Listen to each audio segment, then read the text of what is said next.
So there is a big game at the Bernabeu tomorrow in Real Madrid. Jude Bellingham has spoken to the media ahead of that game. Let's listen into what he had to say. Honestly, I've heard it about a million times since last week. I've seen a million videos online and made by fans, made by kind of you guys, I suppose, and yeah, really motivating stuff. It's a night that's made for Real Madrid. For some reason, everyone thinks it's nailed on that we'll come back, and it's a nice feeling, I have to say. It means there's a lot of trust in the talent. It means that you're at a club that's unlike no other, the best in the world. That's what it represents and signifies to me. So yeah, there's a pressure that comes along with that for sure, and we'll want to deliver on what everyone thinks, that we can come back, and that's obviously the goal for us. But yeah, there is a pressure about it, and that's what it's all about, isn't it? So 3-0 down against Arsenal, but playing at home in Madrid. La remontada. Do we see it, Micah? Do we see it?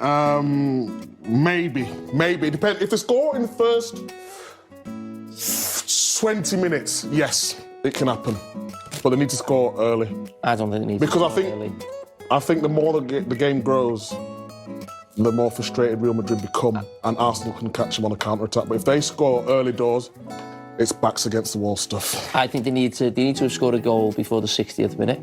Mm-hmm. And they've got to give themselves half an hour to get through. Very precise. Very specific predictions. Any reason for 60th minute? Because I think half an hour is enough time. If you go for it to get 2 goals at the Bernabeu, we see them score 2 goals in, what was it, a minute or 5 minutes against Man City a few years ago. What we saw tonight, I think Villa got 2 goals in 3 or 4 minutes.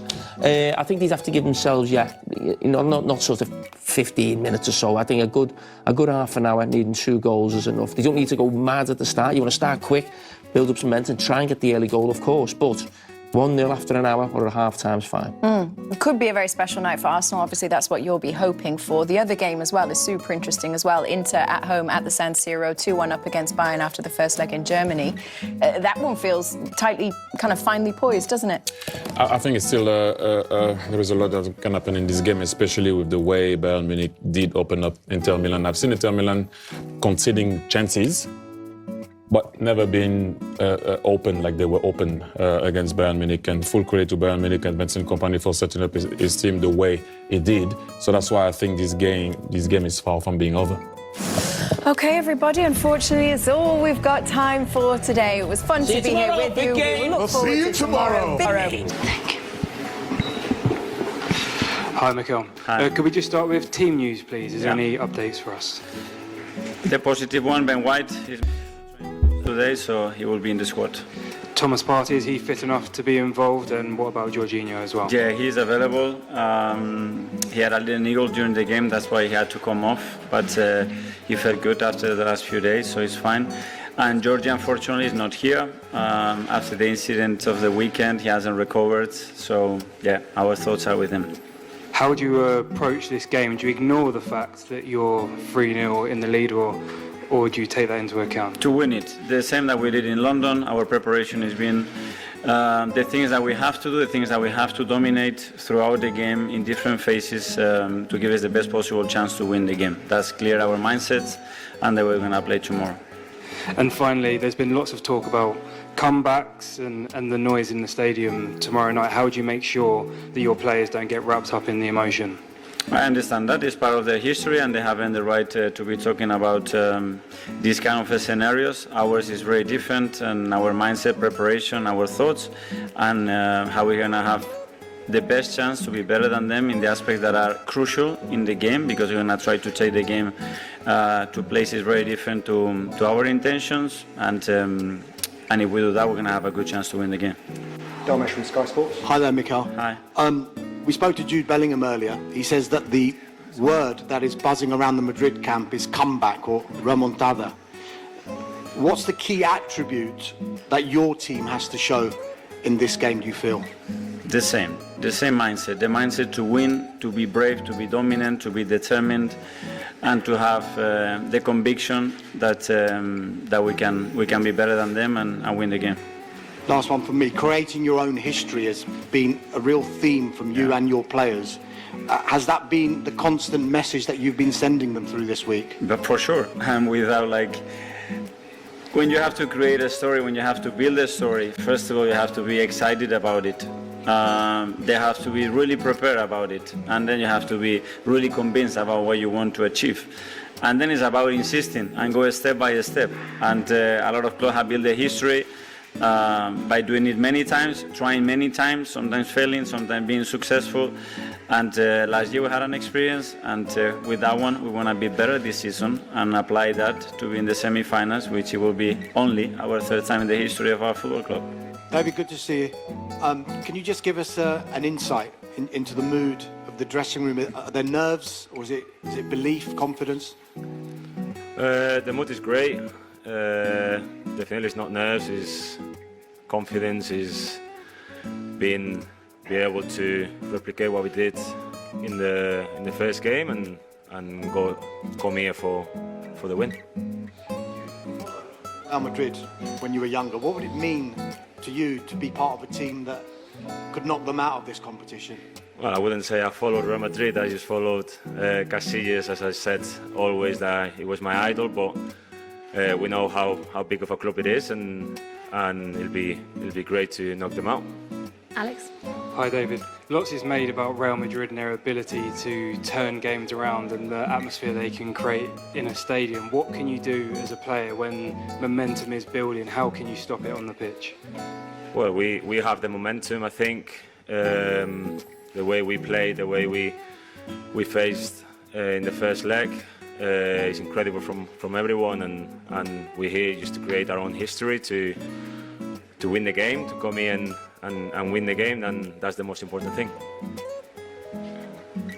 Tom, did you have a question? Hi David, you've been at the club now for a couple of seasons. When you joined, did you imagine that you'd be in this scenario perhaps as quickly as it's come to play against a team like Real Madrid in this stage of the competition? Well, when I started playing for Arsenal, we were in the Champions League, so I was convinced that we were going to play against the best teams in Europe in this competition. But you want to play against the best if you want to win trophies. So we were convinced that we were going to do well last season and hopefully even better this season. Everyone, yeah, really important. I think they're huge in creating an atmosphere and an energy inside the stadium that's infectious, and the players really thrive off that. They can almost sense that when the crowd are up for it, it's an even bigger game and it means more to them. So it brings a better level from us. You know, I don't have to ask the Madridistas to do anything that they haven't done for us already. They perform and they deliver on these nights every single time. And now it's about us matching their desire to win, their energy, and producing a performance that they can be proud of. Hola Jude, aquí Abraham Romero del Mundo. Quería saber cuál es la palabra más repetida en el vestuario estos días. Remontada.